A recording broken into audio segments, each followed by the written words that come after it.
महात्मा बुद्ध द्वारा सैकड़ों वर्ष पहले दिए गए उपदेश आज भी प्रासंगिक है। तो आइए आज पढ़ते हैं महात्मा बुद्ध के जीवन से जुड़ी एक बड़ी ही प्रेरक और दिलचस्प कहानी, जिसमें उन्होंने बताया है कि आदमी की तुलना कैसे करें। एक बार एक आदमी महात्मा बुद्ध के पास पहुंचा। उसने पूछा, प्रभु मुझे ये जीवन क्यों मिला? इतनी बड़ी दुनिया में मेरी क्या कीमत है? बुद्ध मुस्कुरा दिए और उस आदमी को एक चमकीला पत्थर देते हुए बोले कि जाओ पहले इसका मूल्य पता करके आओ, लेकिन इसे बेचना मत, केवल मूल्य पता करना। वो आदमी सबसे पहले उस पत्थर को लेकर एक आम वाले के पास गया और उसे पत्थर दिखाते हुए बोला, इसकी कीमत क्या होगी? आम वाला पत्थर को देखते ही समझ गया कि ये कोई बेशकीमती पत्थर लगता है। फिर भी वह बनावटी आवाज में बोला कि मैं इसके बदले में 10 आम दे सकता हूँ। आदमी वहां से चला गया और एक सब्जी वाले का पास पहुंचा, जिसने कहा कि मैं इसके बदले एक बोरी आलू दे सकता हूँ। अब उस आदमी को ये मालूम पड़ चुका था कि ये पत्थर वाकई में कीमती है और फिर वो उसे लेकर एक हीरे के व्यापारी के पास पहुंचा।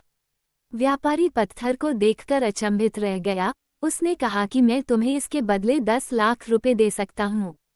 आदमी महात्मा बुद्ध के पास जाने के लिए मुड़ा ही था कि व्यापारी ने आवाज लगाई कि मैं तुम्हें इसके बदले में 50 लाख रुपए देने को भी तैयार हूँ। लेकिन आदमी नहीं रुका।